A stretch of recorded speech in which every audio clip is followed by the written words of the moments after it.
So yeah, I was in the same class as Anthony Joshua's dad. And this was before he had even blown out, because I started in 2011. I literally graduated in 2017. I did a long ass course. I mean, I did year zero, everything. I mean, so yeah, I met him there, and at first I didn't, like I say, Anthony Joshua hadn't quite blown out. He was just having his first few fights and stuff. Yeah. So his dad was literally just showing me, yeah, this is my son. He's a boxer. He was so proud. You know, he's smiling from ear to ear. And I just found it really interesting and stuff. And then he was giving me a little bit of his background. You know, I came over from Nigeria. I built my house from scratch. You know, I've got everything. I got all the money in the world. But the only thing I didn't do was get a qualification. And I really wanted to do it. So that's why I'm here. And we really sort of connected when the two women in the group, two African, they were older. They were like about 50s or so. They was trying to cut me out of the project. And I felt like, looking at it, it was low-key a little bit of jealousy. And I felt like they judged me straight away. They thought, they was looking at me like, you know, she's just some Caribbean girl. Because I remember she said something like, she looked at my surname and she said, oh, why do you Caribbeans have slave names? She made, yeah, I mean, she made one of these comments, and I just don't want, I don't want to get into it, you understand? Because I done did this with my family, you understand? I'm half African, half Nigerian, you know what I mean? So I already know. To the wrong person. You're bringing it to the wrong person, because I was just saying to him, like, if I'm ready to go with the slews, whether it's African or Caribbean, listen, you're not going to want to go there with me, you know what I mean? Yeah, of course, but obviously it was a new experience. I'm trying to stay calm. Yeah, just stay calm and be above it and stuff. Yeah. But what this woman had done, everything that I did 90% of that project. And she was basically trying to take the credit for it.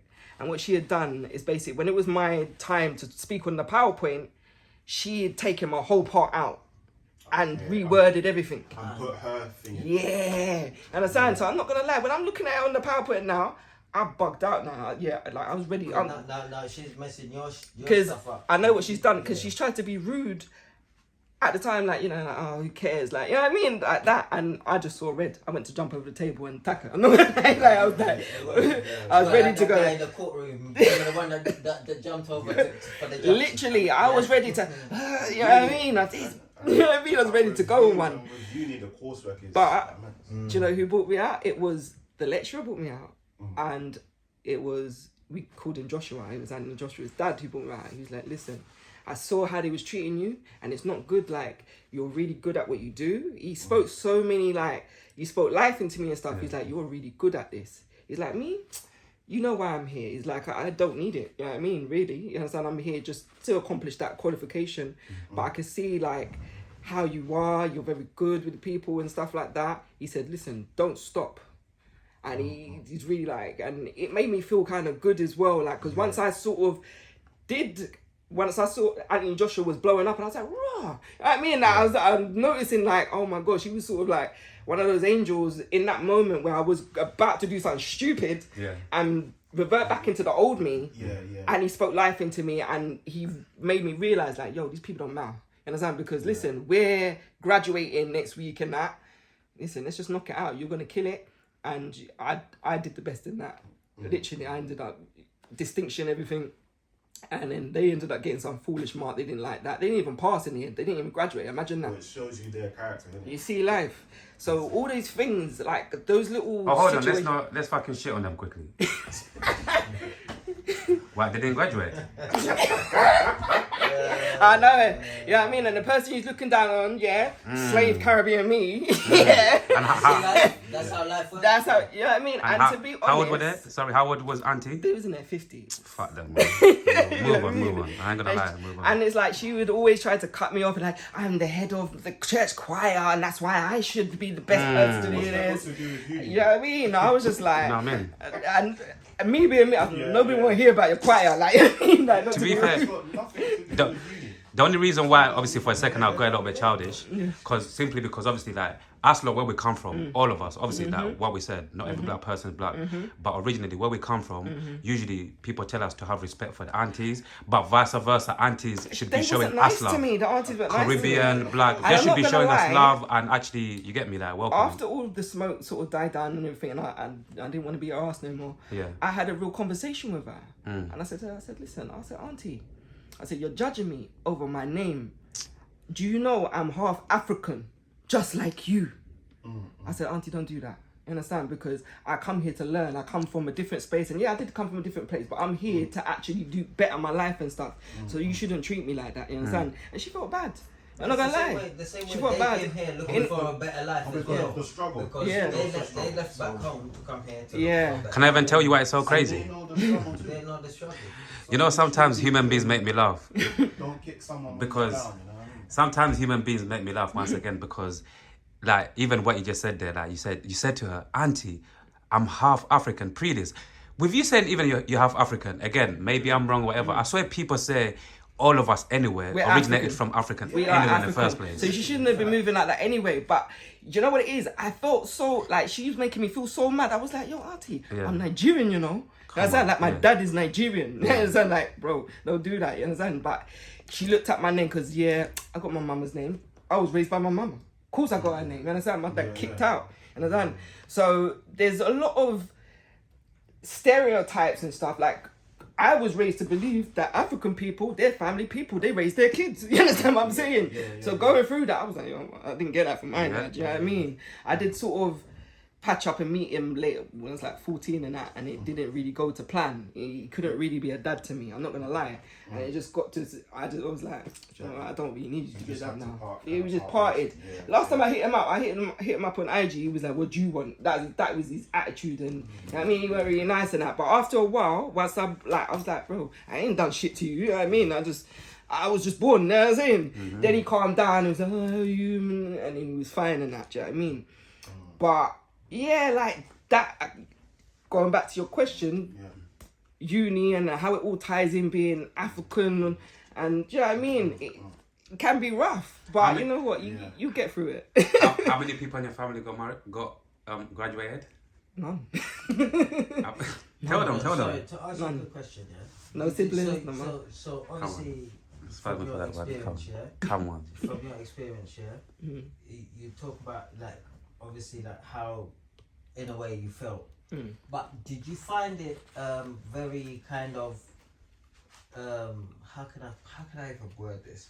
Did you find it, like, weird that it was women, Listen, not even men, but women, It was. especially, and I I bet was you, a when you little say that bit- they were they were like in their 50s or something. Yeah.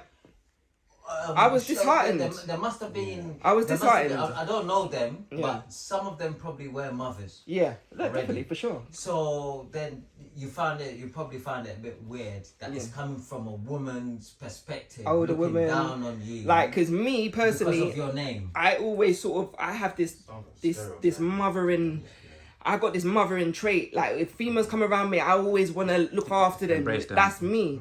And I probably more like that because I didn't really have that when I was younger. So that's where it comes out a little bit more. I always want to look after the females then. So when I got to uni and I was like, yo, I'm fine that I got in. My friends didn't even get in, and they, you know what I'm saying? We all went down there to apply, and I'm the only person that got in.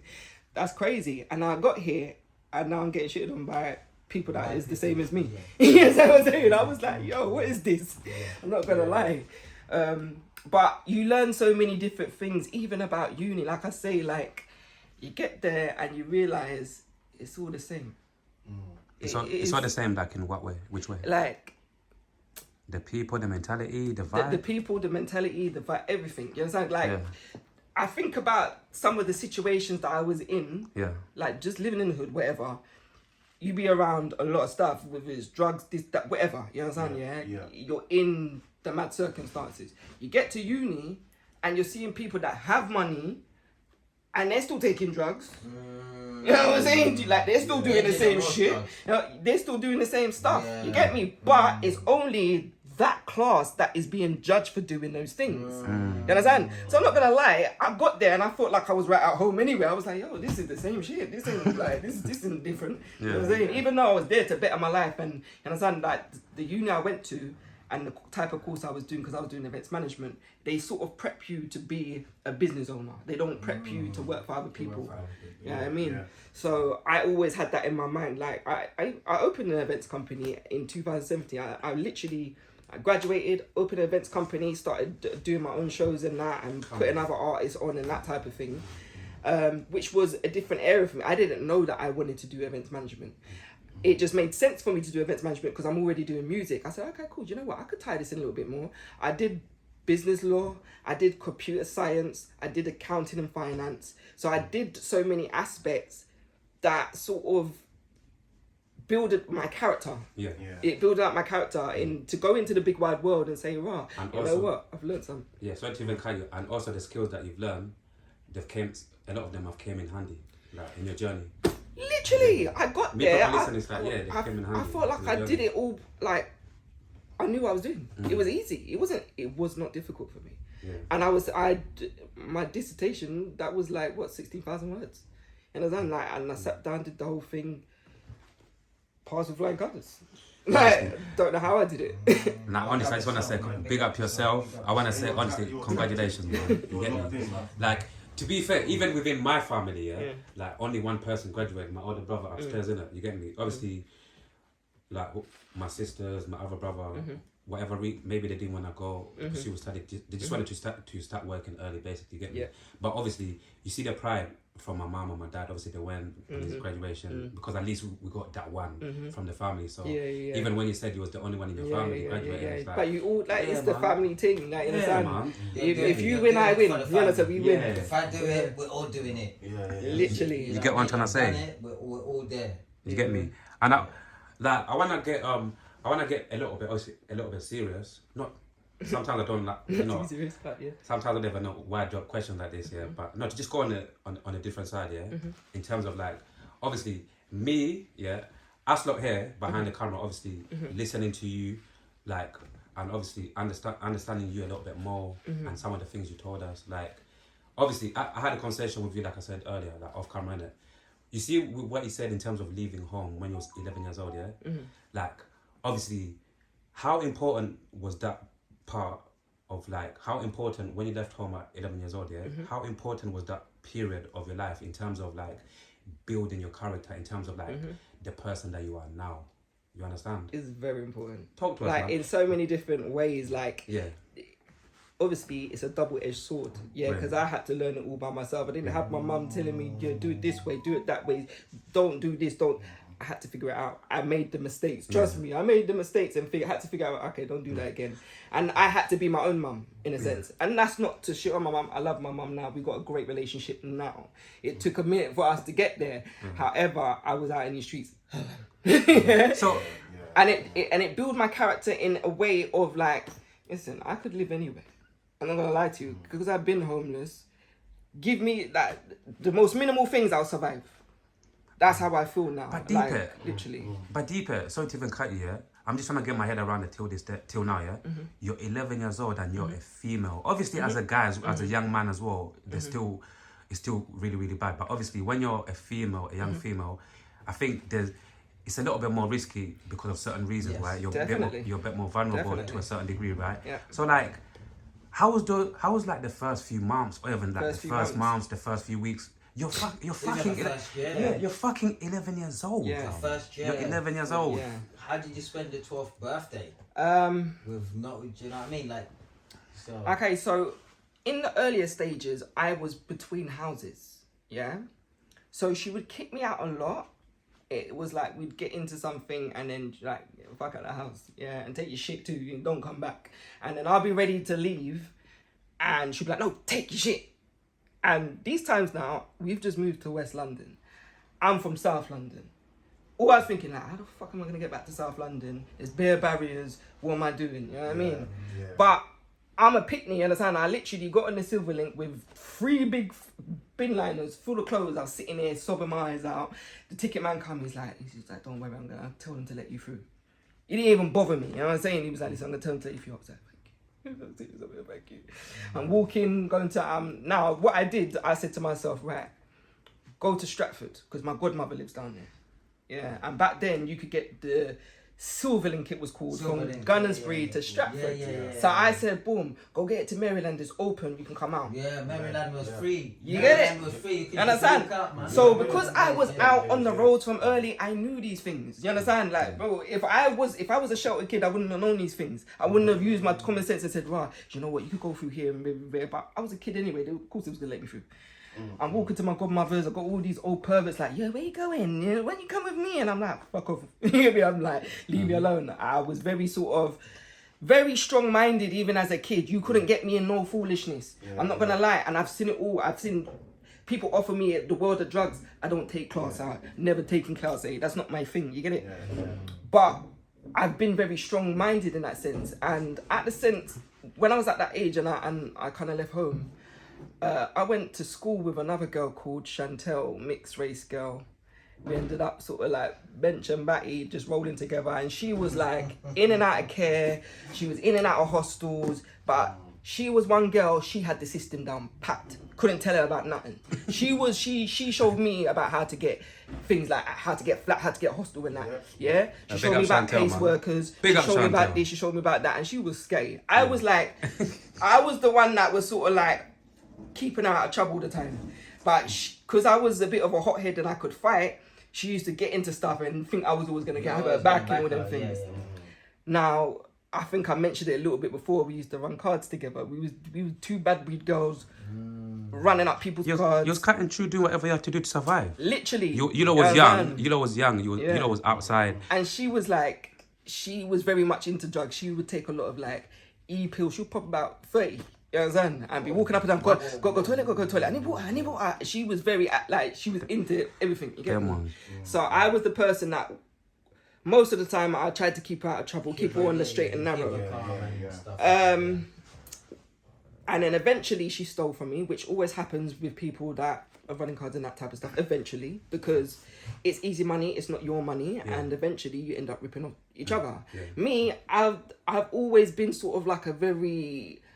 I'm not gonna touch your shit. Like I really don't care about people's shit. I got my own. You get me? And even when I don't, I ain't touching your shit. You know what I mean? It's not mine. You understand what I'm saying? So eventually, I basically fucked it out for years. I'm talking like I never spent a day on the road. I think there was one night when I didn't have nowhere to go and I was walking up and down Shepherd's Bush. I rang my mum and I was like, "Hello." She's like, "Who's this?"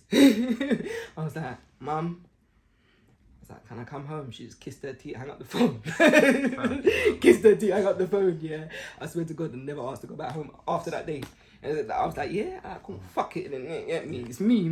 And it when you ask how did it build my character, that's how it made me thicker skinned. Yeah. Because I couldn't go to my family for shit. And I had the world of family. I've got over 10 siblings. You get it? Where are they? Where are they? They're spread out. How is like a quick one, yeah? How is your relationship with all of your siblings individually? We all get along. Funny enough, even though like we got different mums, different dads, because obviously you know how it goes when they split up. The mums split up and they have more kids. We share siblings, but we don't share a mum and a dad, but we share siblings. So that's my brother.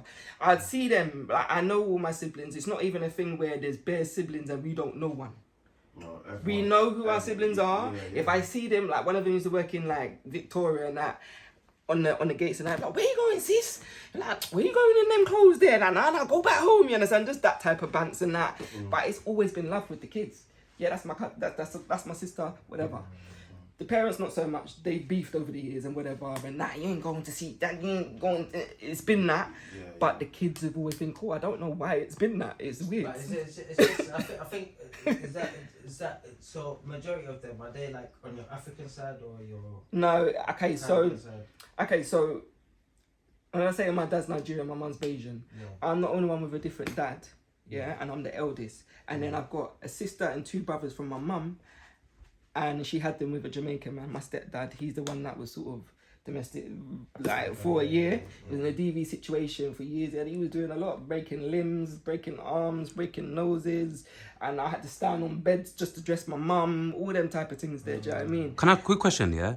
Because you said that earlier as well off camera, yeah? You see when you're young, and obviously you're experiencing your mum getting beaten up by a man, all of these things, yeah? Like, as a young woman, yeah, did this ever put you off in terms of, like, put you off men or make you question men? For sure. Talk about that a little bit. 100%. So when I was saying that I had to go through a lot of therapy, there you go. You understand what I was like? But it's something that I've always been the why female. You understand? Like even when I was getting like why, and I've always been self-seeking and self-searching. So if something's a bit mad and it don't make sense, I'm gonna figure out why it's like that. You understand? I even did psychology in college at one point. You understand? So I could understand myself better as well. Why I did certain things, because there was things that I was, because he used to tease me, you spastic, you dish. I was very. Oh, now I'm clumsy, you know. That's why. I'm clumsy because of that. I drop things all the time and because I was always like living on edge.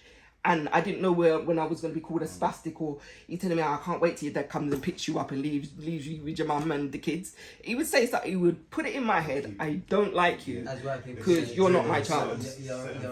Wanting me out of the way. So that's what I mean when I say like I was very lonely in that household. I was alone. And the only thing that I still hold dearly is the fact that I made sure my siblings never saw their dad beating my mum. I didn't even want them to see it because I was so tapped because of it. I'm not going to lie. I was always fighting at school. That was my thing in that. Because my mum was in a very volatile situation, she used to always stick up for me. So imagine, I'm throwing kids through windows and shit. Kids who are having to go to school and go to hospital and that. And my mum's like, nah, can't say that to my child. You understand? Like, that's the type of relationship I have. So what it did, it made me worse. Yeah. You know what I mean? It made me like think I could do whatever the hell I wanted. And it made me confrontational because I was constantly seeing confrontation at home. Me and my mum couldn't go out to eat, even go McDonald's without her beefing the people behind there. And she'll always end up with more food or more stuff. So in the beginning stages, I learnt that's how you get shit. You understand? Kick up noise, kick up stink, and just savage the people and you'll get it. Yeah. And to be honest, it always worked. Up until I was a big adult, until everything changes now. You understand? Like, hella CCTV, like, but you can't act the way that you used to act. Social's different, police is different. You understand? So it was something within myself. I said, bro, I don't want to be like this. I'm not gonna lie, like I don't want to be like. I saw something that was trickling down in the family with how the women are. They're very hot-headed. They're very like. I don't want to do this with my girls. I got 2 girls as well. You can't show them that kind of lifestyle. They can't be going around. And you know what the worst bit about it is, because I've been like environmentally, I've been in it. Yeah. There's some things that I can't help. And I'm not gonna lie, there's been some things that I have shown to my kids. They're like, oh, mum's just mad. You know what I'm saying? Like my mum's mad. I've got very good children. You know what I'm saying? When I mean very good, they don't cause me no problems, no trouble, nothing. I speak to my kids. I don't beat my kids. You know what I'm saying? Like, and it's just, I deal with this like, it's like very different because I got licks like, whoa. Yep, belt buckles, sticks, everything. My dad fucked me up too. Everything. I was bad. And you know what happens when you get fucked up? You start saying to yourself, I'm going to do what I want anyway, and I'm going to take the licks. Yeah. That's what I started doing. I started rebelling in that way. I was like, yo, do you know what? I must just take the licks anyway, you get me? So you're going to get beaten anyway. You become immune to the licks. Yeah. You even start finding ways of, I know I'm going to get beaten, so I'm going to put on 3 pairs of trousers. Do you know what I did once? I put books down my pants once. Yeah? Books. Every time she was licking me, she was hurting her hand, she was confused. Why are you not feeding I put books in my trousers because I knew I was going to get licked. And I ran into the bathroom and she was like, come out now. If you don't come out, the licks are going to be worse. You get me? I come out now, she's like going into me and I got books all in my clothes just to... She was fucking up books, boy. She was fucking me up. She was fucking you. She was fucking the books up at that time. Funny enough, you say that as well. Yeah, is that like we now remember, apart from the licks, we remember. If you really remember, you could remember the look Yeah. that was giving to you. Yeah. The only way that you can remember that look Mm-hmm. is if you got beats. If you never got beats, you will never remember that look. I'll be honest with you that guys. Look, that look is just stop it. Yeah. Or Yeah. they look at you and you're like, You better stop. you better stop before I lick you down. Yeah? And then when you don't stop, then they lick you down. Well, mine was kind of like OTT, so I can't really go in a bit. Oh, they killed you a few times, yeah. They're fucking shit up. Mine got taken to the point where the school got involved Oh, and then social God. services got involved. Oh, one of them ones, yeah. The beats. Yeah. Crazy. Yeah. I just knew the looks, man, and the thing is, like, there's even certain things of like, you get punishments. Yeah. They won't even beat you, Yeah. but If I said some of the Mama- shit that was how But for it me, Mama do you know what? For put me, you when in I a- used to in a get corner beat, there and- I didn't and really feel like the it was box in your just. hand. When I used to get when I used to get because I was a very good child. I was a quiet child. Like how I am now, I'm very outgoing. That's because life done got to me now. I'm a bit tainted. Absolutely. You understand? But how I was a very shy, quiet child. There was no need for you to be licking me down. But as I said, once I got older, I understood why my mum was licking me. That she's her mental health is stewed as well, bro. She's fucked. You know what I'm saying? Yeah, see, Man that's was what it beating was. her so bad, she had a brain tumor in her 20s. You know what I'm saying? In her like 20s? In her 20s, she had so much pressure on her brain. Water was filling up, and that's stress and licks.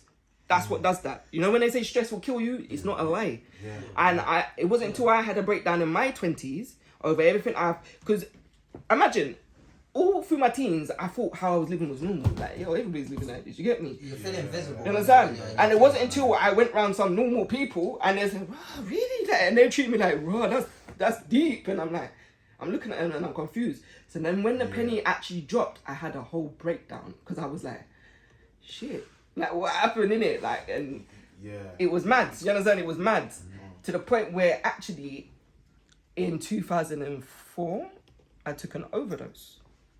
I had to have my stomach pumped and everything. I was ready to check out of life. You know what I'm saying? Like, I was done. I was like, but fuck this. How much more I gotta take? You know what I'm saying? That's how where I was. And my depression was bad. I was living in darkness. Couldn't even look up. I was terrible. I was bad. Checked out, have my stomach pumped. My mum comes to the hospital. She's staring over me like, "Are you mad? My firstborn, are you sick?" And I'm looking at her thinking, "Bitch, you put me here." You know what I'm saying? Like, get me because of you. You know what I'm saying? Like, bro. That's I what I'm was ready- thinking. Like, Get wow. me? I was ready to check out because you know what? Do you know what's so mad? Even though I didn't have my dad there and that, it didn't ban me as much as not talking to my mum. That's the craziest thing. Do you know why? Because I watched my mum go through so much as well. I was there. I made sure the kids didn't see her getting her ass whipped by their dad. So it's like nobody can sort of understand struggle but me and my mum, even though we've clashed heads quite a lot. You understand? She gets it, I get it. So now we've come to a space now where we respect each other. Where the respect was lost years ago, where it was like, hang on a minute, you're allowing this guy to bust your head in that and you think you can tell me shit. That's where that respect was lost in that, and he's coming back in the yard like, are you crazy? I've told you he don't like me. I've told you even certain times he's put his hands on me once, and tried to hit me, and nothing sexual. One thing I could say about him, he wasn't a pervert. Yeah, that's one thing I could say about him. But it was very violent. Yeah. However, if you want to get deep into it, his best friend actually did molest me when I was 12. So that had a lot to do with why I left home and I ran. You understand? Like, Too many things. too much. Yeah. You understand? And yeah. the way it was peak is my mum was best friends with my godmother. And then their partners are best friends. So they used to roll like and remember I said she was a sound girl, so I used to be at a lot of parties, a lot of this, a lot of that. And then this brethren tried to touch me up, and to this day, I really believe it's because I was the only one that, I'm not his child. You understand what I'm saying? Yeah. I'm not my stepdad's child, and because that's your best friend, you'll violate me because you don't know my daddy. You understand what I'm saying? Yeah. You get it? Listen, because I've studied, I've looked into it so many different ways. I've had therapy. I know what the fuck was going on. You get it? And I've calculated everything. And I sounds like, okay, you thought you could disrespect him because I'm basically nobody's child. And saying it's just my mum. And she's getting her ass whooped by your best friend. So what's she gonna do? You know what I'm saying?